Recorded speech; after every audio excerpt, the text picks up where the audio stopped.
Hey, just as a heads up, I did totally f up the camera movement at the start of this interview, but please enjoy the interview with the team that worked on Blood Orange. I'll go through who we have here. Decent, which is programmer, art, and writing. Acid, cutscenes, photos, designed, Nora, and Desire. Jjraymonds, I think I got that right. Jjraymonds? Jesus Christ. Okay, yeah, okay. That's okay. I had to get one wrong. You're not the first person to not guess that right on the first try. Animations, storyboards, and helped with Steam achievement. Chili with the scores. I'm calling them scores because I'm an arty bitch, and that's what I say. And Knyght with ambience and sound effects. Everyone is from so many places. Like, how did all of you even meet? Game Jam previously, wasn't there? That we all ended up on a Yeah. team for. I think it was a few separate game jams. Becca, I think we worked on that, the investigating the Deus Mortis cult game. Yeah. That was maybe the first one that we worked on together. Yeah, I think so. And otherwise, I think most of us met working on Katabasis, which was the one before this. We kind of did pick up additional members along the way, right? Yeah. Because I came on board with Kata Nirvana. Yeah. I had seen Decent posted something on Twitter just saying like, hey, who wants to do a game jam? I just was absolutely on board. Like, yes, please. Let me do it. Yeah, I'm like probably one of the newest people on the team. Decent just put in like ad out on Discord, and I was like, you know what? Sure, I'll join. I'll join for a project. Why not? We'll see what this is like. I think I joined the team when this was in like a general RPG Maker server, and I believe Decent was talking about the Thalassophobia jam, and I was like, oh, well, I wish I could have joined, but like I don't have enough coding skills to like whip out a whole game in like 1 month. And then you were like, and then Decent was like, just like, oh, you can just join our team, and I was like, oh, that's great. Just a cacophony of different circumstances talking to each other, so it just sort of builds out over time. Real question, why am I scared of dolphins now? They're supposed to be the nice ones, right? But now, like, I genuinely, the art, this is one of the things, is when I met the first dolphin, the art is so amazingly detailed, but also, like, I'll be honest, it's kind of horrifying. Just the eye and the blinking, it just, there is something, which I don't know if that was the intention, but it was so unnerving when I saw, when I had that first interaction. Was that the intention? Was the intention to have it be like a surreal experience when you meet the first dolphin? I remember as disgusting. I remember the dolphins coming up. I can't remember what it happened. Why? But we were talking about like what would you find in like a river in like the Amazon and stuff. And then someone mentioned that there were these like Amazon River like dolphins, and there was this specific type of dolphins, and we just sort of roll with that. We were like, yeah, you know what's weird? Dolphins. Dolphins in a river. You know what would be really weird to come across? Dolphins. I mean, the Orinoco dolphins do look pretty uncanny with their like pink, almost human-like skin, and their proportions are like so different from like the ocean dolphins. Like their snout is like really long, and also just generally how their like flesh looks is like they look a lot like human skin. They are a bit creepy. Yeah, the funny thing is you don't have to change a lot to make them creepy. They just kind of already are. Look, I'm not the only think person who that's thinks why dolphins are weird, okay? Yeah, well, it was interesting to see how many people commented that we were like hitting a really specific niche. Like a lot of people were like, this is horror meant for me, essentially. I didn't think there was such a market for dolphin horror, but I think it's partially because there's this like mythos about the Boto in Brazil, right? How they're supposed to like kidnap ladies and like, you know, like do things to them. And so I think it was just like neat for people to see that representation of their culture a little bit. Yeah, jeez. I mean, I will agree. It was extremely strange, and I usually hate water levels on every other game, like most people. But there was there's such like a confining pressure that I felt in the game when I was walking around at all times. Like, I'm like looking at my air, which I didn't really have too much issue with, but it was still something that I felt like I needed to micromanage. Like, I kept on looking at it as I'm walking around, and then I would go past a point that would say, oh yeah, you can surface here, and I'd be like, walk past, I was like, should I have left? Am I gonna get trapped somewhere soon and I'm gonna freak out about it? Like, yeah, I don't know. It's like, the game gave me anxiety anyway, but it's only played. I remember we had a few early images that were like based on like pictures of like the Amazon riverbed and stuff like that. And I think a few of the artists, or maybe we only had a couple artists at that time, just had already leaned into that strong color palette. Right, that was Acid. That largely attributed to Acid for sure. I remember, you did that concept art of like the sort of mangrove trees, and it had that like murky palette to it. Most of this stuff didn't make it into the game, but I think it like really influenced the overall art direction. Like you're expecting something to change, right? But if anything, the gradients and the darkness and the overwhelming, like, you feel like you know less as you go through the game, which is kind of like funny because you're also feeling like you know more, is probably the best way I could put it. I don't know if I'm like overthinking it. We went I feel for you like know less. Interesting. I do like that. I feel like we went for like a pretty like minimalist approach when it came to the art and the audio, in a way that like lend itself to the game, in terms of, like you say, like you're kind of expecting something to change a little bit, but you're like that unsureness comes across in like the minimalist of the art style and the audio style as well. And I know when I was doing the sounds, like I wanted the sounds that you heard to be almost like that would be kind of what you would be concentrating on in the moment, rather than just like making it super over realistic and having like every possible sound that you could possibly hear in there. I just wanted it to be like, if you were in this situation, what would you be concentrating on? So what would be like in the forefront of your like audio like attention, basically. And I feel like the same kind of came across in the art style with that minimalist like color palette. It kind of like makes you focus on specific things, and that's helpful just in terms of like gameplay design, of like making you focus on the objective and this, that, and the next thing, and drawing your attention to specific things, but also creates that kind of feeling of like, I feel like in an anxiety situation, you're not taking in everything that's going on around you. You're kind of like only seeing specific things, kind of thing. And I feel like that came across in the art style and stuff. The dolphin sounds are definitely not actual dolphin sounds. No, I don't think dolphins actually sound like that. It sounds like I've tried to put it down. I was trying to describe it. I think it's called a chortle, is what I would call the dolphin sounds in that. Sure, there was something about the echoing chortling. I don't know. Somebody's gonna say that it's not chortling, and there'll be one person who goes, "I know exactly what it's called." Actually. I feel like Decent did a really good job there. I feel like kudos to Decent, because he was kind of like the leader in the team and really kept everybody like on the same page. So kudos. Absolutely. Yeah, thank you. We did like weekly meetings and stuff. So just to like keep everybody up to date on what's going on. And... Yeah, I think Decent did a really good job of like giving individuals their own kind of creative freedoms, but then also being like, okay, here's how we take that freedom and make it work with everyone else to make the cohesive project.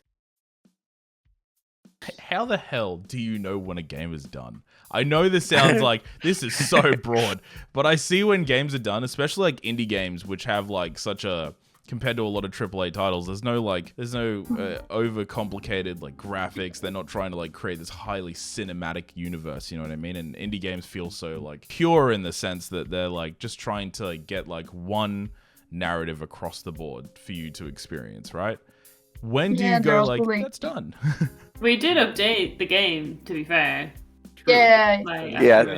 Technically, we originally made it for like a game jam in 1 month time, and then we like slowly updated over that in like the next year. Yeah. We probably spent like 2 months, a little bit more spread out on the second update. There's always things to change. Like, there's always things that we could... I feel like we could look at the game now and be like, oh, well, we just add this and we just add that and we could fix this. Forever. I could nitpick forever. I Yeah. think that's one of the benefits of doing game jams like we do, is because we are forced to operate in that There's time a deadline. frame. Yeah. We have to put something out, you know? Yeah, at the end, it's like, okay, here's the due date. How do we put all of these sort of disparate parts together and make something cohesive? Playable. Yeah. Yeah, I think we pushed back our original goal date a little bit, but after that we were pretty like, okay, if it's not done, if we can't get it done by this date, like it just can't get in the game. We gotta stick to a scope. Sorry, No, I was just go on. gonna say, in a way, because we're all like different people from different places doing different things. There was a lot of us who we're all like really on board and like involved with the game, and we love the game. But we're also kind of like, if we have a deadline, we kind of have to stick to it because we're planning everything else like around it. Like there's a reason that this schedule had to be where it was, and it was because we had other things going on. And in order for all of us to cohesively work together, we had to agree that, right, this is when it's going to be finished, and this is how much time it's going to take, and da da da da, because that's what's going to work for everybody's schedules, kind of thing. Painting, maybe as a metaphor, like a lot of people, they use impressionism as a device to just get a image out very quickly, but there's a lot of power in that spontaneity. You get like a visceral, emotional message, right? But if somebody were to like overwork an impressionist painting, it would lose that sort of spark, So, What I was saying before about like minimalist and sort of simplicity comes with not having the time to put a load of detail in, and we had to like strip it back and be like, okay, what do we basically need, kind of thing, and we get that in, and then we add detail where we have time. And like Dean's saying, like that the impressionist kind of comes across in the simplicity of the thing.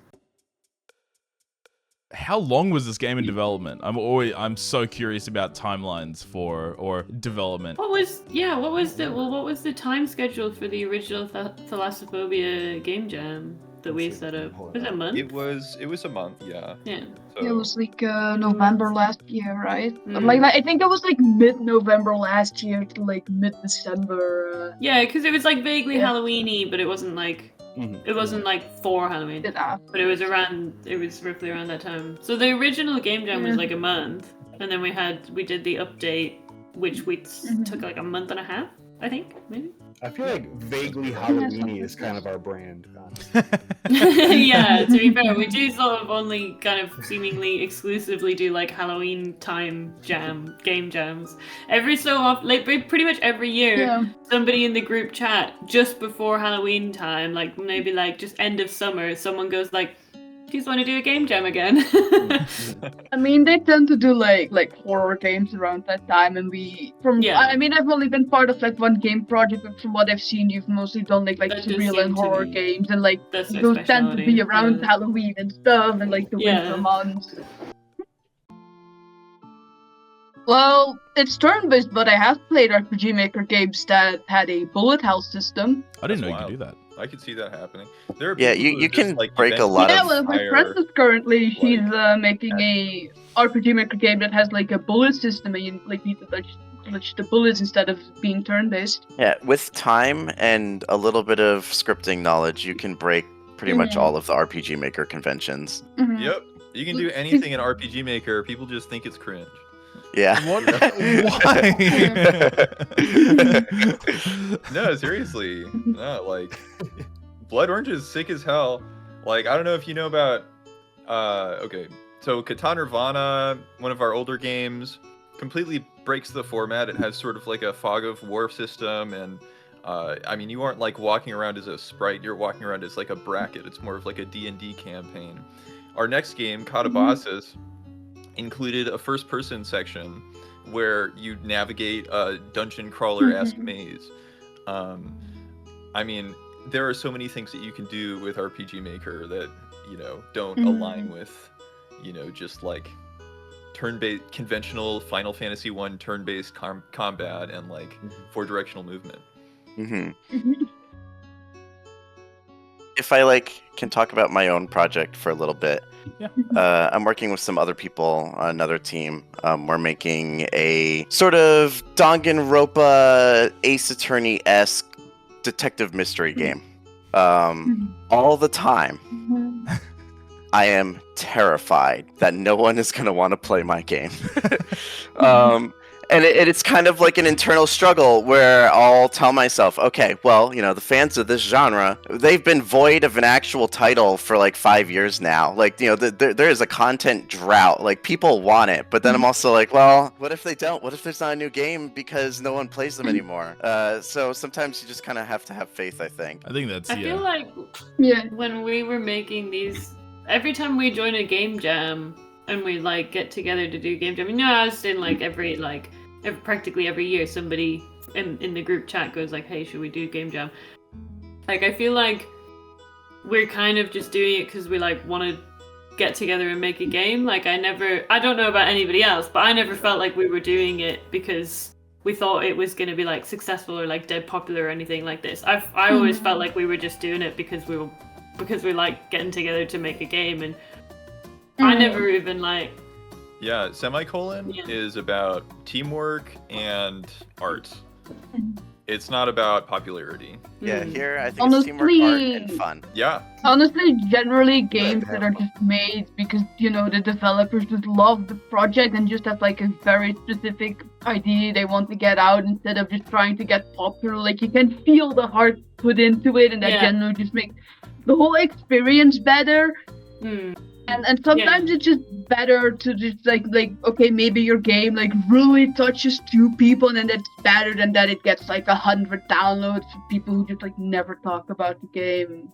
I think people can tell when somebody's enjoyed making something, and I think that tends to come across in our games, and I guess it must have come across more in Blood Orange than some of the other games because I feel like more people have heard about Blood Orange. And more people have, you would think, thus enjoyed it in order for it to have gained the popularity and stuff. And I think that you can just sort of tell that we all like enjoyed making it and that we all like poured a lot of time and our soul into the game just because we wanted to, and not because we were. I feel like if you're purposely trying to do it, it just always comes across as forced. Whereas this game was just like, yeah, this is what we wanted to do, so we did it. There's you know, still something special because you made it, and it will be different enough from what's out there, but it doesn't have to be 100% unique, you know. I mean, I've had a million people compare me to a million people. It's the most horrific experience. It's like, I'm doing something that I enjoy doing, and then people are like, oh, you're like this and this. I'm like, yeah, cool, sure, I guess so. Yeah, I guess I'm like 2 different people. It's, you know what I mean? It's, I think, being able to kind of like weather the storm of like, yeah, this is what I want to make, and this is what I see as being enjoyable. And I'm sure you guys know of like the hugely popular now, but the game was out for like 5 or 6 years. I can't remember what the original one was, because the sequel was called Termina and was also RPG Maker. Oh, Fear and Hunger. Fear and Hunger was out for years. Oh yeah. Nobody actually, I have to look it up now. I can't remember how long it was out for years, and I think people thought it was new, but the creator actually had the game out for like 4 or 5 years, and I think he was a Russian creator. I think it was. Finish. Yo, Chili actually worked on Termina. Really? Yeah. I didn't know that. Yeah, I wasn't sure if it was a bit or not. I was just kind of let things play out. Yeah, no, I did some music for Termina, correct. Jeez, that would have been fun. It was a good time. Yeah, it's been a bewildering series of events the last couple years. Holy shit. Yeah, Fear and Hunger came out in 2018. Okay, I was a little bit off on the timeline there, but yeah, that's actually, no, holy shit, that is 4 to 5 years. Time is so linear. I was going to say, it doesn't feel like that was very long ago, but it was. And it only became popular like earlier this year. Like, there's nobody knew about it, and I think iPatchWolf covered it, and then it just blew up. I don't know if anybody knows who iPatchWolf is. Vaguely. Is he Scottish or Irish? I can't remember. He makes like really long form documentary content about games and pop and stuff like that. Like he covered like Garfield being the most successful like corporate mascot. Yeah. It's I would highly recommend checking out Eye Patch Wolf. You'll lose like 3 hours just watching 2 videos. It's ridiculous. Like the full breakdown of stuff. Anyway, point is again, Fear and Hunger, like almost nobody, I'm looking at my friends list on Steam and 2 people own it. Like but then at the same time, it's like a game where you would watch an entire video about it and be like, so cool. I can't play that game because I know that I'm gonna just freak out. I'm gonna hate it. And also it's like, well, kids probably shouldn't play Yeah, that game has like a lot of, quite upsetting content that rightfully was like even if it's, like handled respectfully, that's still pretty triggering for a lot of people to see. That game's horrific, yeah. And which is weirdly enough is like Fear and Hunger, and then I saw Termina, and I was like, Termina's weirdly not as bad. Like it's bad, but Fear and Hunger like felt more oppressive, but I think that's also Termina has like a Persona vibe to it, kind of. Like it's kind of been steering into a more, I don't know, it's a different vibe. And they use the day system from Majora's Mask, where day skipping you miss events in day skipping, and that's the most triggering thing as a young man playing Majora's Mask, being like, oh, it's another day's passed, and you're like, I missed that, sick, I guess I'll just turn back time and try again, you know what I mean? Like, but yeah, no, I mean, I've steered off in another direction. But yeah, Fear and Hunger, like, I don't think anybody would have ever thought when making that is like, this is going to be hugely popular, because it is extremely niche, and as you said, extremely upsetting content. And then, you come to 4 years later and all of a sudden it just becomes just like this, iconic internet game where everybody knows what Fear and Hunger and then Termina is, you know what I mean? And like even the creator of Termina is like, I don't know, I might make another game in a couple of years. Like it's such a nonchalant, like not trying to like lean on success. It's just about, the creative and process, and which, this is one of the, like I said, one of the big reasons I love talking to indie developers or people who have a very isolated vision for a game, is that, it's not the same as, there's like 50 devs at a AAA title who's like, yeah, cool, over this next year, 9 months, produce COD again. Just make it again. Just do it again. But then we'll make it a little nicer. It's going to be a little bit fancier. Tragic.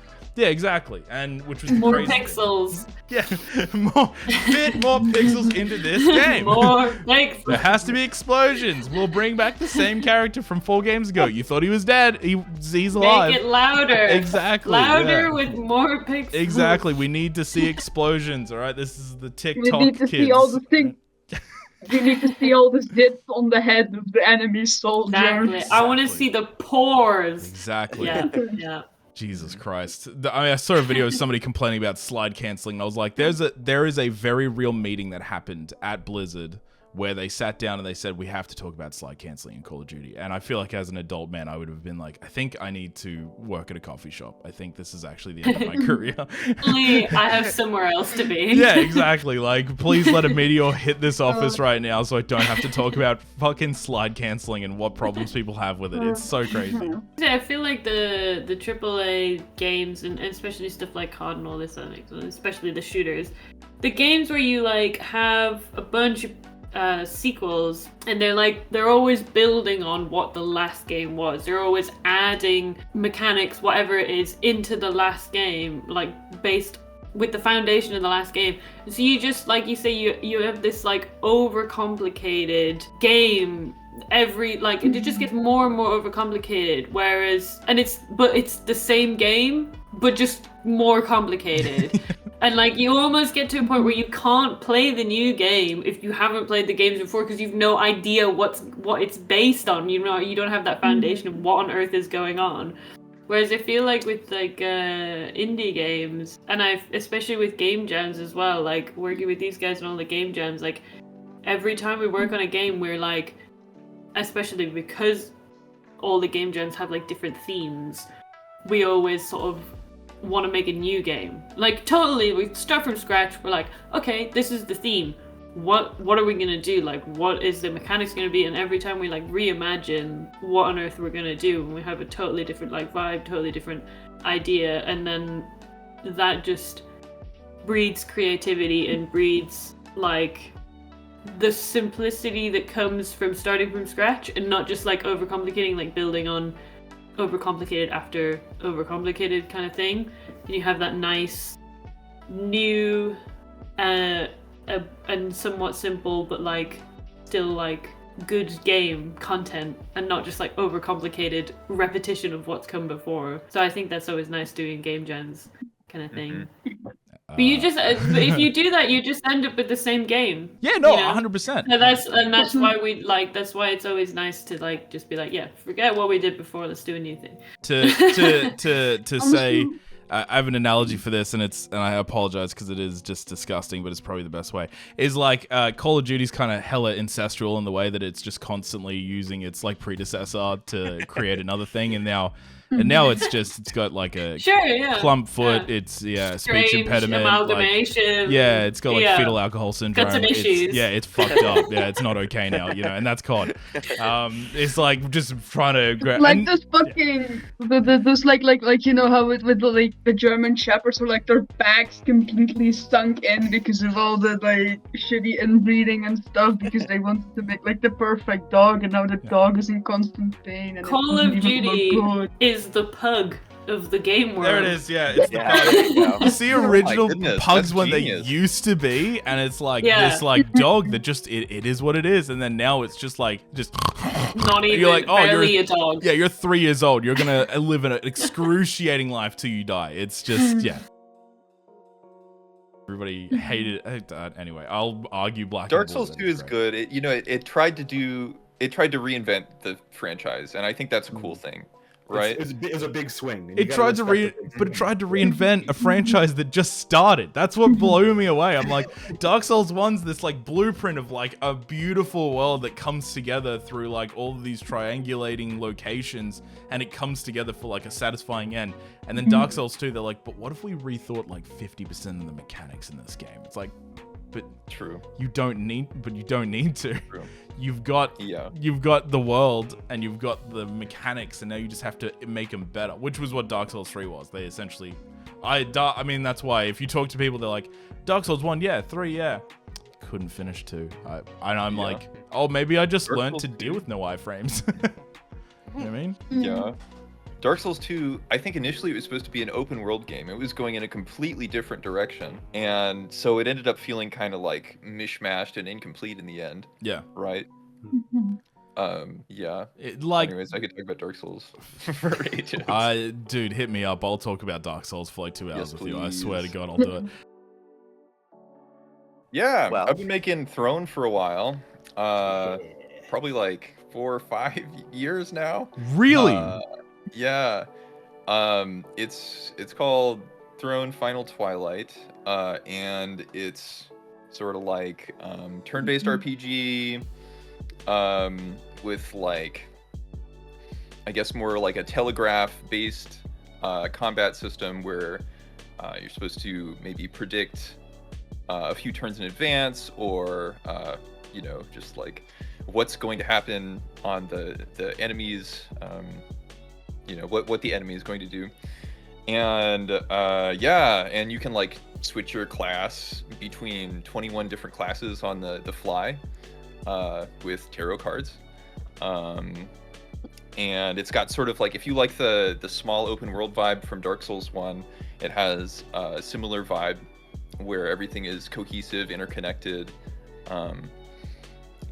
But that's what I am working on and looking forward to completing soon. That sounds awesome. I'm so excited for Throne. It looks so cool. Me too. I discovered Blood Orange, and then I was like, I just like obsessively went through all of your like links and all the stuff you're working on. I was like, what the hell is this? I was so excited. I was like sitting there, I was like, when does that come out? I really, that's why I hit you up. I was like, man, if you ever need beta testers, I would love to play that game because it just looks awesome. It honestly does. So there's a bunch of games out there that are like, dating sims that turn into horror games. And I thought, what if I made the opposite of that? A horror game that turns into a dating sim. There's a fetish for that for sure. For sure. Sorry. That's just I'm just being a dickhead. No, 100% no. Yeah, go on. Sorry. Yeah. I'm so sorry. That's So, so I guess I feel bad now. I've thrown you off your vibe. Keep going, please. Oh Yeah, my goodness, so you should it's see the like- art like- that Acid has made for this. It's just beautiful. So evocative.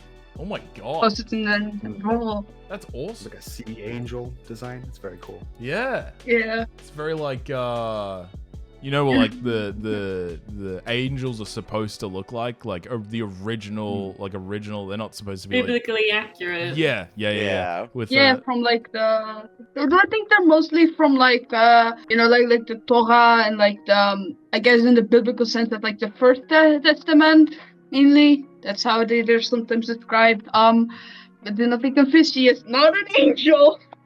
She thinks she's one, but she's not an angel.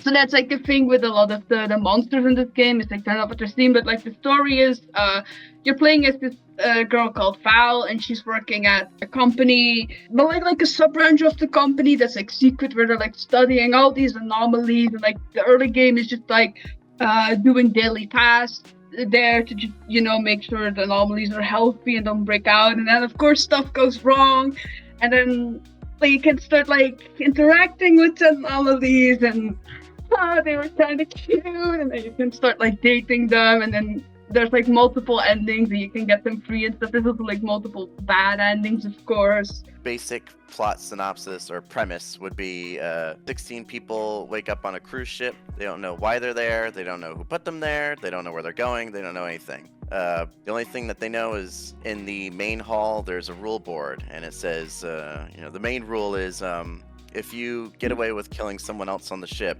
you're allowed to get off the cruise ship and go back to living your normal life.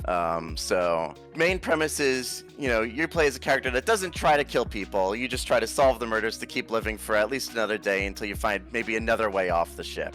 And the plot unfolds, getting to know characters, trying to find out if they would have a motivation for murder or not.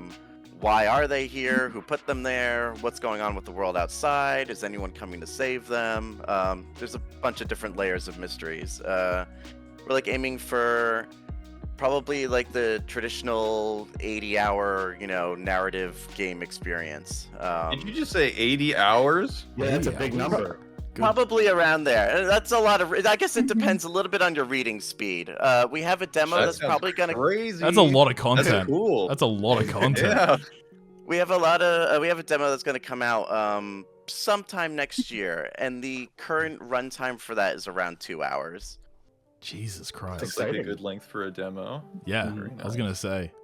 80 hours. That's so much content. That's an insane amount of content. Bizarre. There's 7 chapters, and each chapter kind of goes through 3 phases, where there's a little bit of a peaceful time, then there's an investigation phase after a murder takes place, and then the debate phase where you meet up with the rest of the cast and try to pin out who the murderer is. Sounds like you have a pretty solid gameplay loop. Very cool. Yeah. Yeah, and the demo will capture all 3 phases in one little mini non-canon experience, so that way you get to get familiar with the process on, who are the characters that I'll be meeting on this ship, what's it like to investigate a murder, what's it like to solve a murder. You kind of get a little window into every aspect. I have a couple new songs coming out in the Fear and Hunger Termina update. Oh, what? Which is... Ooh. Are you allowed to Yes. talk about this? Honestly, there's not much to talk about. Yeah. Because Miro, the Fear and Hunger dev, is a very sort of reclusive figure. He just will drop in and say, hey, I need a couple songs, and then he's gone again. So I don't know the time frame. I don't know what we're working with. But there's a new area. There's a new difficulty, which is exciting.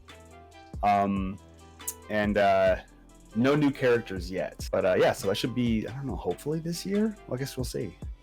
That sounds awesome. God. Wait. But haven't you been working on an album too, though? I put that one on the back burner, actually, because I okay. started getting a bunch of freelance things coming my way, and I'm like, okay, the Top Secret makes Chili sense. album is probably quite a ways down the line. I know how that feels. Had it hard to say no to cash flow. That's right? tough. Yeah. I pledge allegiance to the bag. Yeah, there's There's a couple of things that I have NDA for, so I can't really talk about them. But I'll say that if you want to keep up to date to anything, you can just follow. Like, I post most of my stuff on my Instagram, which is just Knyght, KNYGHT_music. And then personal projects wise, I'm working on a music reel. I finished my sound design reel recently. That's on my website, which is knyght.uk. And yeah, so now I'm working on my music reel, and I've been trying to make a lo-fi album. Well, I say trying to. I've been working on a lo-fi album for like a while. I just every so often I'll just write a track and be like, okay, cool, that's another track for the album. There you go. Just like every so often I'll just add a track to it, and eventually when I feel like there's enough songs, I'll be like, okay, let's release the album now. But I don't even know what that number is gonna be. I'm just gonna reach it. I feel like I'm just gonna reach it. I'm gonna be like, yeah, there we go. That's the one. That's how many tracks I want on there, and then I'll sort it out. But I don't know when that's gonna be, so no promises that it's anytime soon. That's awesome. I can relate to that so hard. Honestly. I identify with that process exactly. Yeah. That's just how writing an album goes. You just sort of, yeah. You just like do either of you ever like overcorrect where you get like way too many songs? You're like, that might be 2 albums, or it's like or you get to like a few hundred and you go, could this be an album because it's a few songs? But you know what I mean, where like people release like a single song or like a few songs for an album. Track. I don't know. I'm too much of a harsh critic. I couldn't do that. I've done a soundtrack before where I've done like a soundtrack for a film, like a short film, and I've been like, could I make this into like an actual soundtrack album, or is it all just a bit too short for the and the conclusion I came to was it was all just a bit too short. But maybe next time. That's awesome. Well, I do appreciate everybody joining me for what is just the most awkward time periods for almost everybody here. Like, I think it's nighttime for most of you, and it's just like literally morning for me. I think I woke up 20 minutes before this, and I just drank some water. I'm having coffee. All the projects, everything mentioned will be in the description below. I don't know how many people check that, but it'll be there. And if you watch the end of this, please check out all the awesome projects. I'll grab all the links from all of you at the end of this. Yeah, is there anything anybody else wants to promote? Because this is essentially what that is. Because I want more people. I have a podcast cool. that I do with my friend from the Netherlands. And we talk about audio stuff. And we like to talk about game audio, but we also talk about film audio and other media audio, just audio stuff in general, and the creative industries and whatnot. And that is called YAP, as in YAPP. So if you type in YAP into Spotify, you should find us. And then our Instagram is YAP and then podcast with its own P, if that helps. _ hub, HUB. Yeah. If you need me to spell that for the description, let me know. I'm absolutely going to get links from you for that, because not even that it sounds difficult, I just have short-term memory, so I'll probably forget about it very quickly. Fair. That's fair.